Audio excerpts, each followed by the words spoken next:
I know what you're thinking. Another film on a tuned Defender. How dull. But this one's a bit different.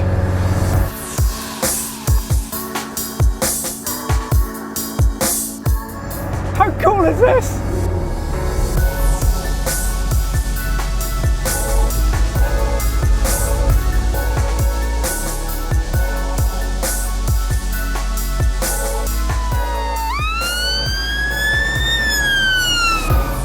Before we go any further and we get to the driving parts, let's have a quick chat about exactly what this is and all the kit that's on it. Now, rather than me talk you around this car and get everything wrong, I thought I'd ask the man that's actually been restoring it and putting it back together, Dave from ACH Classic. So thank you very much. Welcome. This is actually 6x6, all 3 axles work on this, don't they? It's a genuine 6x6, 6-wheel drive axle, yeah. Is there anything particularly sort of mechanically difficult or different about that? No, it's what you'd find on a double axle lorry or something, a double driven axle lorry. So basically all that happens is that the power goes into the front of the diff in effect and comes out the back of it and onto the next one. There's no real rocket science to it at all. As simple as by that. Yeah. The history of this particular car is it was actually at Jaguar Land Rover. Yeah, so it was Jaguar Land Rover's own support appliance on their test track at Gaydon in Warwickshire, and basically that was in full operation with them until 2015 when it was decommissioned.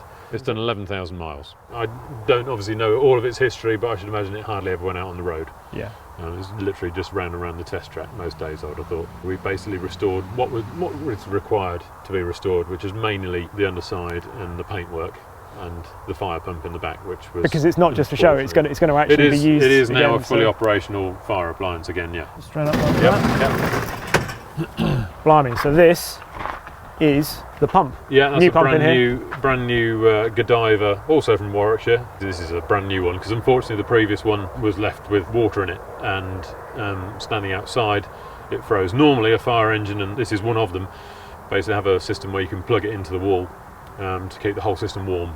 So it keeps the engine warm, also the tank and the pump warm, so that basically you're ready to go. They're ready to go, but also they're never going to freeze up either, because you don't obviously have any antifreeze in the pump, it's just straight water. Yeah, absolutely. We should say at this point that you were a fireman, a retained fireman a few years ago. For a short period of time, yes, I was a retained fireman, many moons ago. So, specs on the pump? It's a 2,000 litre a minute pump, should you want that much water, which means it would actually empty the tank on this vehicle, which is 1,000 litres, obviously in 30 seconds. Normally, somewhere around the 600 litres a minute. Yeah, is what you'd be chucking at a fire. Okay, and just explain, because for people that don't know, what does all this do? Well, How basically, basically we have a hose reel here, basically, which is in effect your first aider in it. There's a throttle here, throttle control, which you can basically raise the engine revs, obviously increase the speed of the pump, you can increase the pressure. You basically increase and decrease your pressure using this handle here, and then you, literally just a trigger like you would have a hose at home, and you can just basically fire at the base of the fire from there. Button here retracts your hose reel. Here you can charge the tank, so this basically, if you want to take water in from a hydrant, you connect your hose onto there, pull that tap, the hydrant will fill the tank in, depending on the water pressure around, not very long. You can also directly feed the pump here from these, which again fit to the hydrant, or you can suck from a ditch if you want to with a large pipe off that one. And then we've obviously got other bits and bobs. We'll walk around this side in a second. Yep. But on top, you've got your ladder. Yeah, 2-stage ladder. And then this here. Yeah, it's an air operated mast, basically, so that at night time you've got 300 watt halogen 110 volt bulbs on there, because the vehicle has its own 110 volt generator running off the engine, so you can run cutting gear, disc cutters, saws and what have you, but it also runs these lights as well, so this thing is littered with equipment. Should we open these up? You can open them up. There's not very much gear in there at the moment, basically. What we have got are some hoses here. Basically these are filling hoses and a little bit of fire gear. The kit is not kitted out fully at the moment, basically because we're assessing what equipment we actually need at the moment for the task it's going to carry out. We've actually put side and rear lights on as well, because it's on a busy site where lots of vehicles, trucks especially, are running in and out. It'll be used as much as anything on the site, bit of security, spillages, anything else like that, so you can use these lights basically, and so hopefully no one will run into it. And also quite fun, aren't they, let's face it. Exactly. Now obviously one of the most fun things about this is the fact that it does have a full system in here for the sirens and the blue lights, as we said. So this is it. So we've got 3 here. Turn this one to manual, 2-tone, wail, and yell. Which is pretty loud, isn't it, actually? That's fun. And then you said because it's... Yeah, if you just press the horn, we put it on the go for it. Then you have a bullhorn. Do you know, why have 3 different tones on here? Is there a specific reason? Some reverberate around towns and buildings better, I believe, but basically you've got the 2-tone, which is very standard to the UK, and frankly, I've no idea why otherwise.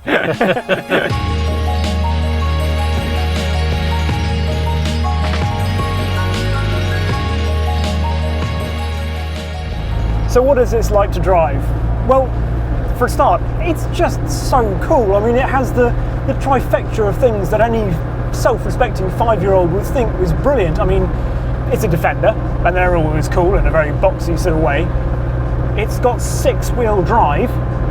That's cool, because anything that adds an axle is obviously cool. And it's a fire engine, which is obviously cool. What's not to like?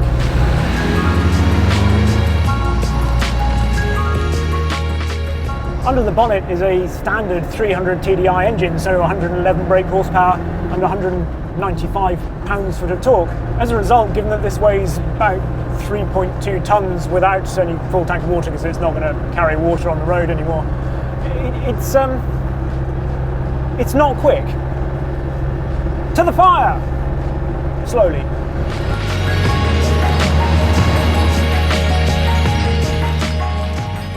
Having said that, there's just something very charming about him. It's all the classic Defender things. So you sit sort of rubbing shoulders with the door here, and you feel very perched up high, long wand of a gearbox, and yeah, it's just like a Defender, but quite a top-heavy one, let's face it, because there is an awful lot going on above the chassis rails.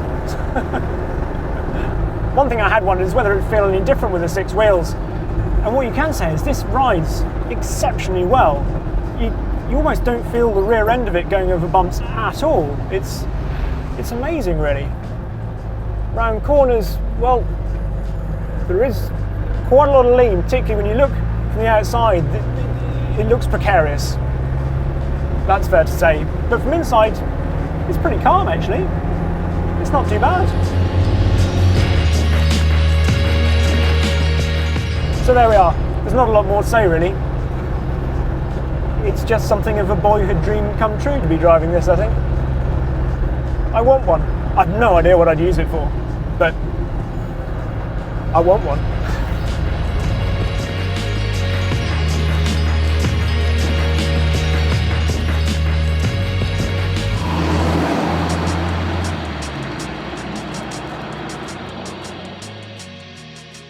If you'd like to see a film on a different sort of Land Rover, then just click on the link up here. And of course, if you'd like to see other films on fire engines, well, we haven't actually done it yet, but if you'd like to, then click on subscribe, and I might go and drive a Dennis. How cool would that be?